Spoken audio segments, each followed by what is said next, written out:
What's going on, guys? Welcome back to another video. I want to fill you in on what just happened. This is huge. What's going on? The Senate is currently debating. I was watching the whole debate, watching the whole talks, and I decided I want to fill you in on what's going on instead of making a huge video. So, first off, the Senate finally responded to their feelings on the $2,000 stimulus check. It's a very intense debate. It's currently going on. Bernie Sanders, Mitch McConnell, Chuck Schumer, Dick Durbin, John Cornyn. A lot of people, a lot of senators are stepping up talking about whether they are for or against the $2,000 stimulus checks. But before I dive into what the Senate actually said today, and again, I'm going to have to do another video because, again, I don't want to make this one too long. Just want to fill you in on what the current updates are. But you first must understand the differences because right now there are two different bills. There's two bills currently being discussed. So I put this little thing together. Hopefully you can see it. If not, I'm going to explain it anyway. But right here, Nancy Pelosi's bill. This is for $2,000 for everybody. $2,000 for adults, $2,000 for filers, $2,000 for their spouses, $2,000 for children, $2,000 for adult dependents as well. Okay, everybody gets $2,000. Here we got Mitch McConnell's bill. It's $2,000 for filers, $2,000 for their spouse, $600 for children, child dependents, $0 for adult dependents. Then it also includes a Section 230 repeal, and it also includes an investigation into election fraud. That's currently what's being discussed. Now, in this Senate meeting today, they will vote later on as far as the NDAA veto override. That's supposed to be at 5 p.m. Eastern time sometime today. Actually, 5 p.m. today, not sometime. But I want to explain what happened today in the Senate because this is huge. This is huge, and a lot of people are going to be like, well, why is that so big? It's big because this means we're moving forward. Here's what happened. First, Mitch McConnell stated in the Senate, we want to stay smart and we will not split apart the three issues that President Trump has outlined. Those are these three issues right here. That's what he's talking about. He also says, this means there's, no matter what, there will be no stimulus for $2,000 stimulus checks. There'll be no package for that if it excludes the other two issues, Section 230 repeal and the election fraud investigation. That has to be in there. So that gives 2 pass, or technically 3 based on what we know now.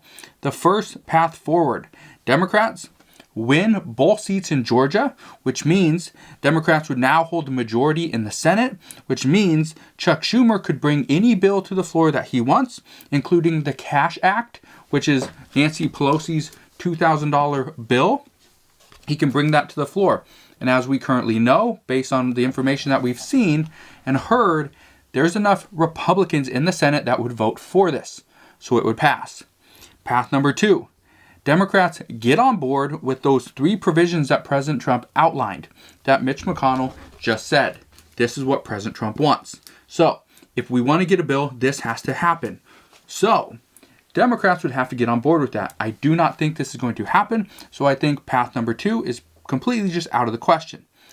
Path number 3, and this is one that I didn't think was possible yet, but Dick Durbin asked, John Cornyn asked Dick Durbin today, would Republicans consider attaching the $2,000 stimulus check proposal from the House and Nancy Pelosi, along with liability protections for businesses?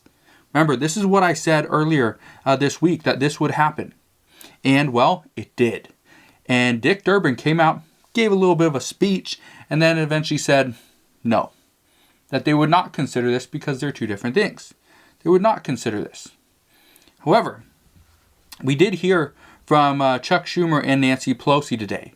Both Democratic leaders said that they would object to even considering anything outside of the $2,000 stimulus check amendment, simply because both of the issues that President Trump has outlined, Section 230 repeal and the election fraud investigation, both of these do not address anything related to COVID. They have nothing related to this pandemic. So why would we address this in a stimulus or COVID relief package?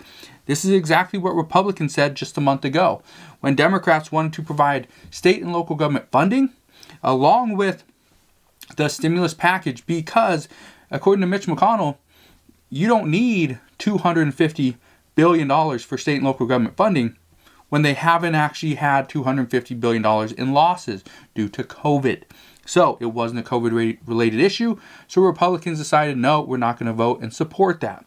Now the Republican Party is U-turning and saying that they should include other things outside of the stimulus package because the stimulus package of $900 billion has just been passed. And we're already seeing stimulus checks. Now, in the Senate today, this was huge when John Cornyn, a Republican from Texas, asked Dick Durbin from Illinois, I believe he's from Illinois, and asked him, would you support attaching liability protections to the $2,000 stimulus check? And he said no. This is huge because I said this on Monday. I expect Nancy Pelosi to come out, not today, not tomorrow. Again, the House is on recess. They've adjourned for the rest of the year. They will come back, I believe, on Monday or Tuesday of this coming week. So right there, we're not going to hear from, well, we could hear from Nancy Pelosi. We could hear from other, House members as well. But the key here is what can we see between today and what will we see between Monday or Tuesday? If we see some type of negotiation go on, and I expect we will most likely see liability protections coupled with state and local government funding and attached to the $2,000 stimulus proposal, not from Nancy Pelosi, not this one. We will most likely see, kind of write this down for you, we will most likely see this $2,000 for filers and their spouse. We will most likely see this go up, so it won't be $600. It would most likely go up to, let's say, $1,200 or something, or even $1,000. Okay, if you can kind of see that. And then this one would most likely be $1,000 as well. We're going to see a compromise. Now, as far as this stuff right here, this stuff will most likely be gone. And I say that because Democrats will not go for this. They will go for liability protections if it's a compromise. We know Republicans will go for state and local government funding if they receive liability protections. Again, it has to be a compromise. But we know that. It's there. It is there. We're going to see some form of compromise very soon. My expectation is everybody, all the American people that are going to receive a $600 stimulus check will most likely get this $600 stimulus check. And then after it's all issued, then we will see these additional stimulus checks sent out.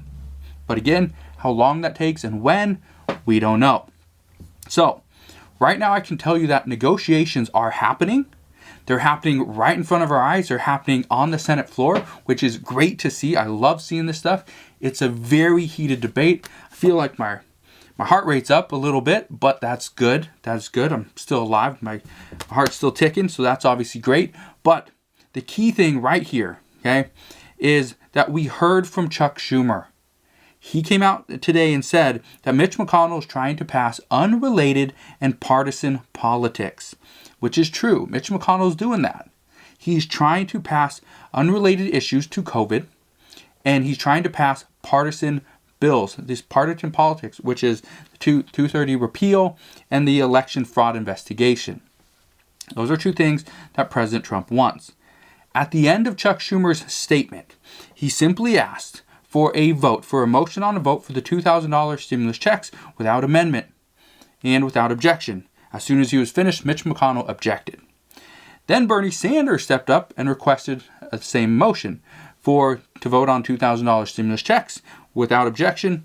And that bill, the bill that was passed by the House, and as soon as he did, Senator Pat Toomey stepped up from Pennsylvania and explained why he objected to the bill. Long drawn out explanation, and then he ended with, I object. So, Toomey made it clear. And this is not just a Pat Toomey, idea. This is more of a Republican consensus. Is why should we issue stimulus checks at $2,000 to people that were not impacted by this pandemic? And it's true. This is extremely true. And this makes sense. Again, I'm not siding with Republicans here. I'm not siding with Democrats. I'm trying to stay right in the middle. But this is true. What Republicans are saying is absolutely true. They are saying, why would we give a $2,000 stimulus check to a couple that makes, let's say, $145,000? Let's say $120,000. They make $10,000 per month. Do people that make $10,000 per month, are they extremely, impacted by this pandemic? In some cases, yes. But in most cases, they can withstand it because they have savings, they have assets, they have stocks, they have retirement, they have something they can leverage. They have some way to pull income, some money from, so that they can make it through this pandemic. The hardest hit Americans do not. So they're saying, why should we provide a stimulus check of $2,000 per adult, per child, per filer, per spouse? You only have one spouse, hopefully. But why should we provide that when some people, some families have not been impacted? Why should we do that? Well, here is what some people are saying.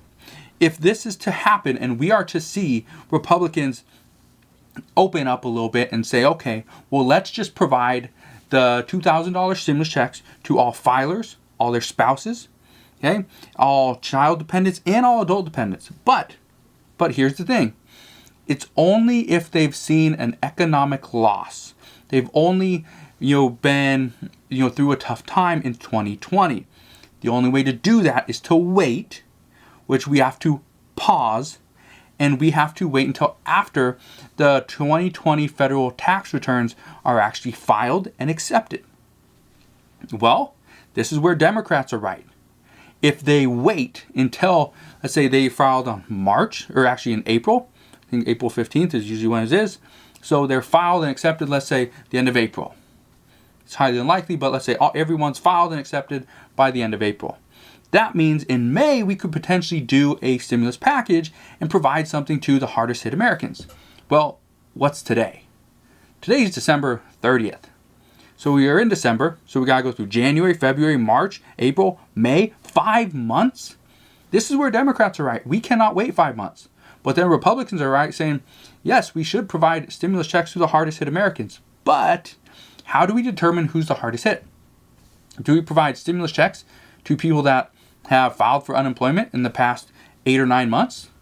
That's one way to do it. But then the people that are not on unemployment, these doctors, nurses, essential workers who should receive some type of hazard pay, what about them?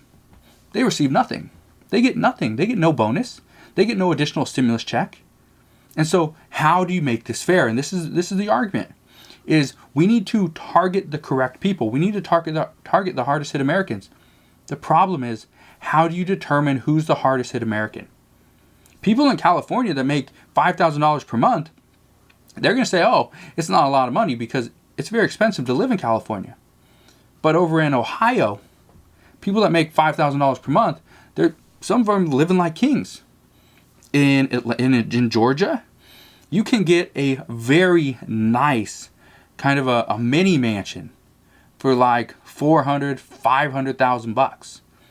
You want to buy something in California, let's say like, Ventura, California, San Diego for $400,000, $500,000? I wouldn't. I probably wouldn't buy it. I wouldn't live there. That's just me. So that's the difference. And this is the hardest part is right now, and I wish I could tell you the Senate is going to come to some type of a compromise. We're going to get $2,000 stimulus checks, and it's going to happen by the end of this year, which is tomorrow. I don't think it's going to happen. I just don't think it's going to happen. I do think we are going to see a compromise at some point. We are going to see a negotiation happen. As to when, I don't know. But I can tell you a negotiation will happen. This right here, like I just stated, this right here, using Nancy Pelosi's idea, well, this wasn't really Nancy Pelosi's idea, but using this, $2,000 for everybody, and combining that with Mitch McConnell's bill, getting rid of Section 230 repeal and the election fraud investigation, get rid of those, add liability protections, add state and local government funding, do $2,000 for filers, $2,000 for their spouse, $1,000 for children, and even $1,000 for adult dependents. You do that, and you modify the income limitations there. This could have some real merit as moving forward. But again, this is just speculation. This is just what I'm considering. This is what I think would happen. But we don't know. Right now, what I can tell you, and this is huge, when we see a deal get done, depends on what happens in 6 days. Depends on what happens on the Georgia Senate election. If we see Democrats win both seats, Democrats would then control the Senate, which means Chuck Schumer can bring any bill to the floor, which chances if he does that, it's going to be Nancy Pelosi's $2,000 for everybody, the Cash Act. But if Mitch McConnell and Republicans win just one seat in Georgia, Mitch McConnell will still hold the majority, and the most likely scenario is we get negotiated down from the $2,000 per person. We get some type of negotiation. It's going to most likely be $2,000 per person, but child dependents and adult dependents will get something less.